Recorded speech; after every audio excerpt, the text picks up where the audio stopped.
ప్రభునందు ప్రియమైన నా తోటి దేవుని బిడ్డలైన మీ అందరికీ యేసుక్రీస్తు నామమున వందనాలు శుభాలు.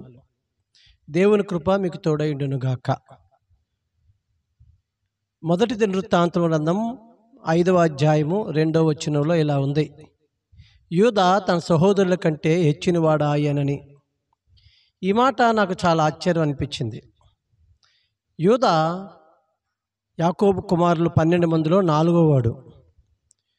12 మంది అన్నదమ్ములు అందరూ వారు 12 మంది. అందులో యూదా మాత్రమే హెచ్చింపబడ్డాడట. అదేంటి? వాస్తవానికి హెచ్చింపబడితే రూబేన్ హెచ్చింపబడాలి. పెద్దోడు జ్యేష్ఠత్వపు హక్కు 2 ఆస్తి వచ్చింది కాబట్టి వాడు హెచ్చింపబడాలి. కానీ యూదా 4వ వాడైన యూదా హెచ్చింపబడ్డాడు. ఎందుకో తెలుసా? సహజంగానే మనకు కూడా ఒక ఆలోచన ఉంటుంది. ఈ విషయాన్ని మీకు ఎందుకు చెప్తున్నానంటే, మనం కూడా ఒక ఆలోచన కలిగి ఉంటాం. బయటికి చెప్పకపోయినా, అందరితో అనకపోయినా మనలో ఉండే ఆలోచన ఏంటంటే, నేను అందరికంటే హెచ్చుగా ఉండాలని. అందరికీ ఇల్లులు ఉన్నాయి, నాకు ఇల్లు ఉండాలి, కానీ వాళ్ళకంటే నా ఇల్లు హెచ్చులో ఉండాలని. అలా ఏ విషయంలో అయినా, చదువుకున్నప్పుడైనా అందరికంటే ఎక్కువ మార్కులు నాకు రావాలని, అందరికంటే నేను అందంగా ఉండాలని, సహజంగా మానవ కోరిక హెచ్చింపబడాలని, ఉన్నతమైన స్థితిలో ఉండాలని. ఇగో యూదా అంట హెచ్చింపబడ్డట. ఎందుకు తెలుసా? యూదా హెచ్చింపబడ్డానికి 3 కారణాలు ఈరోజు మీకు నేను తెలియజేస్తాను.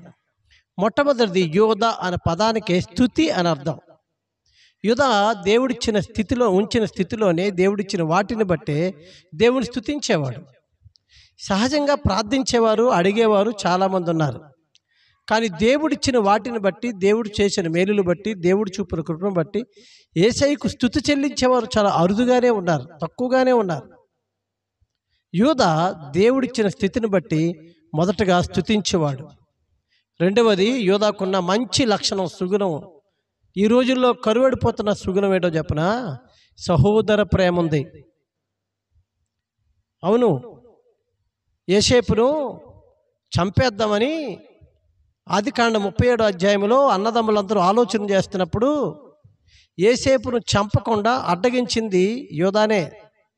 ఏమన్నాడంటే, యోసేపును చంపుడు ద్వారా చంపొద్దు, మనం ఐగుప్తీయులకు అమ్మేద్దాం అన్నాడు. అది కూడా తప్పే కదా పాస్టర్ గారు అని మీరు అనొచ్చు. అవును, కానీ ఒక సామెత ఉంది, గుడ్డి మీద మెల్ల మెరుగని. వాళ్ళ చేతిలో చావడం కంటే అమ్మబడి వేరే దేశంలో, పరాయి దేశంలో బానిసగానే బతకడం గొప్ప కదా. ఒకవేళ ఆ సమయంలో వీడిని చంపొద్దు అని గట్టిగా యూదా మాట్లాడితే ఆ 10 మంది వీళ్ళిద్దరిని చంపేస్తారు. మిగిలిన 9 మంది, అక్కడ ఉన్న 9 మంది వీళ్ళిద్దరిని చంపేస్తారు. అందుకు యూదా చాలా తెలివితేటలుగా తాను బ్రతకాలి, తమ సహోదరుని బ్రతికించాలని, లివ్ అండ్ లెట్ లివ్ అన్నట్టుగా ఆయన బ్రతకాలి, సహోదరుని బ్రతికించాలనే ఉద్దేశంతో తమ్ముడిని చంపటం వల్ల మనకు లాభం లేదు, వీడిని అమ్మేద్దామని ఐగుప్తులకి అమ్మేటట్టుగా ప్రేమతో చంపబడాల్సిన యోసేపును యూదా బతికించాడు. తద్వారా యోసేపు మీద యూదాకి సహోదర ప్రేమ ఉంది. నేటి దినాల్లో సంఘాల్లో క్రైస్తవులను చెప్పుకునే బిడ్డల్లో సహోదర ప్రేమ కాదు కదా, సహోదర ద్వేషం అధికంగా ఉంది. సహోదర ద్వేషముతో నువ్వెంత ప్రార్థన చేసినా నీ ప్రార్థన దేవుడు వినడు. సహోదర ప్రేమ కలిగి ఉండమని వాక్యం చెప్తుంది. అందుకోసం మనం ప్రయాసపడదాం. యూదా హెచ్చింపబడడానికి మొదటి కారణం స్తుతి, రెండవ కారణం సహోదర ప్రేమ, మూడవ కారణం ఏమిటంటే యూదా జకర్యా గ్రంథం 8వ అధ్యాయం 18 నుంచి మనం చదువుకుంటే, ఎప్పుడో ఒకసారి ఉపవాసం చేసిన మనిషి కాదు.